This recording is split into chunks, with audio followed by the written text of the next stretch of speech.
I'm going to introduce to her for the second time tonight. Some of you haven't heard her, so she makes all the same jokes from earlier. I don't know, it's not my gig, it's her gig.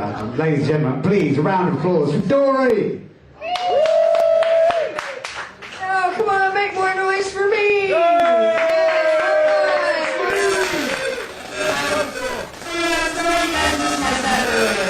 I'll just do a bit of a disclaimer. It has recently come to my attention that my brand of humor is a bit too in your face for the British audiences. And my friends here said, you know, Dory, perhaps you should take a little time to get to know the audience, connect with them, before you kick them in the gut with your punchlines. And I have to tell you, as a performer, I felt so blessed that my friends here in London really want to see me crack this London comedy circuit. So I've decided to take them up on their advice. Ladies and gentlemen, you are the audience. I am the Dory Llama, healer with laughter. So the other day I'm getting fucked in the ass by a total stranger for a portion of chips, when it occurred to me, I'm not even hungry. It's up here. So I disengaged, I pulled up my knickers, and I walked out of that chippy with my dignity intact. Yeah. I think the point I'm trying to make here, people, is if you're not hungry, you probably shouldn't be having a snack in the middle of the afternoon with a total stranger. That's what leads to eating disorders. Yeah. I did a bit of a clean set earlier, and I thought, that's so boring. I did it for all of 3.5 people. One of them was pregnant. So I hope I didn't destroy that child. So I don't like clean comedy because it's just too hard. Dirty is so easy. So I've got a friend of mine who refuses to go down on her boyfriend. And it's not necessary. We don't have to call names here. You don't need to know who she is. So Jody Fodig and I were talking. And I said, Jody, why won't you go down on your boyfriend? She goes, that's degrading to women. I'm like, excuse me?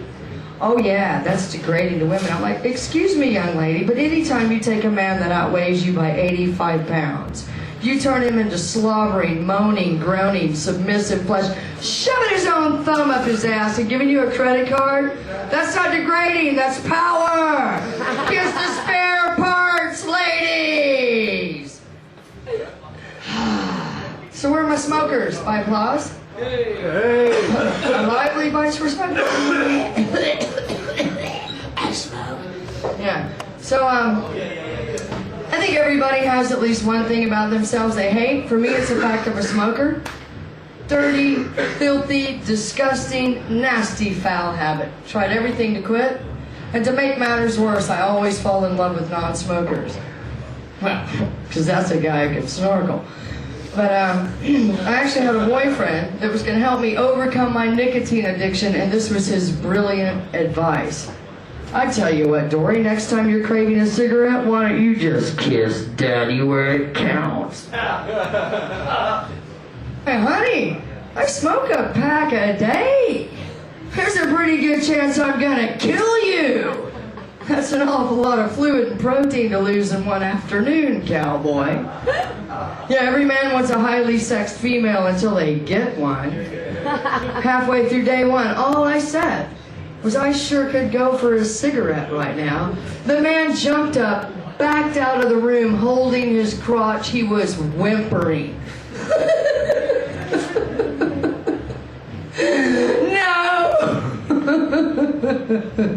There's something wrong with you.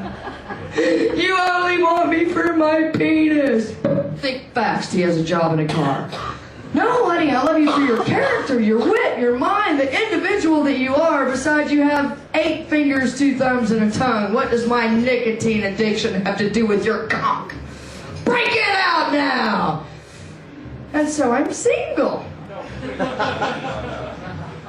Everyone always looks so surprised.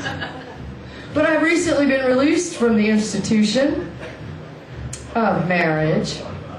I did 10 years of hard time. I removed from it. Yeah, give it up, Carl. Anybody been married? I did a decade.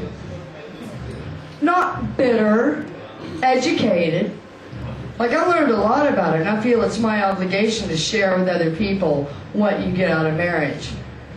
The day after my wedding, I turned into the invisible woman. I'm like, hello, I'm the naked lady at the foot of the bed. You're not loving, honoring, or cherishing me, honey.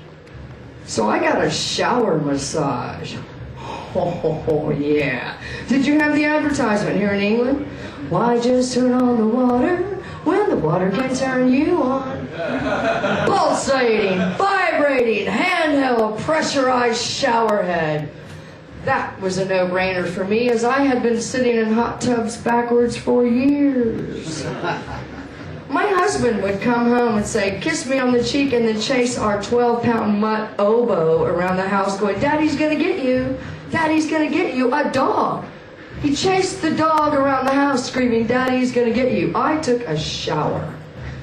Let me tell you something. Anytime you hear the little patter of feet slapping against wet tile, she's not shampooing her hair. She's washing her pink parts. We did have that one romantic moment in our marriage. We're sitting out on Galveston Island across the coast of Houston, Texas. Think ugly, oil, discarded beach, brown sand, dark gray water. But when the sun sets, you can't tell. The sun's setting, he leans over and goes, hey baby, tell me one of your fantasies. I'm like, I want to be Obo the dog. Okay, so it's old material, it's not all good. They're not all winners, folks. Bada bing, I'll be here all week. I'm like, yeah, just stick with the shit that works. So, why do I do this? I'm a glutton for punishment. The ladies' room is right behind me. No?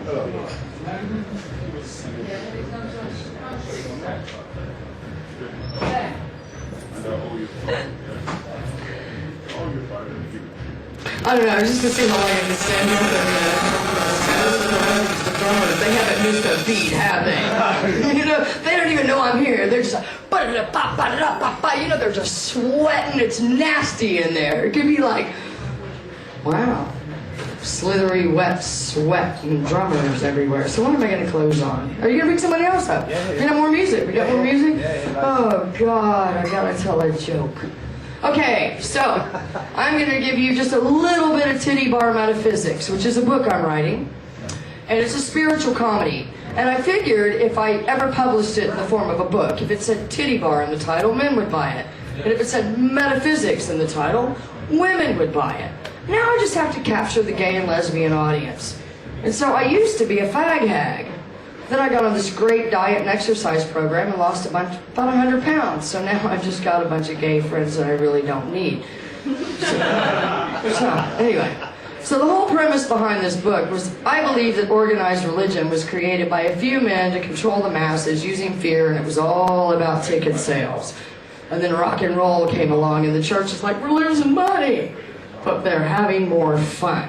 And this was all inspired by a friend of mine that I have known for 34 years. She calls me one day on the phone, and she's sobbing hysterically. She's like that. I said, she calls me on the phone. Do you hear the phone ring? Amazing. Divine intervention right here. So anyway, she's on the phone, and she's like, the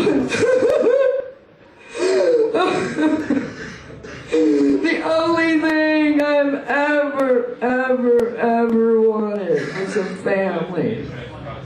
I'm 43 years of age and I've never been married, and I think God's punishing me for that abortion I had when I was 18. And I couldn't lie to her. I told her the truth. I'm like, he is.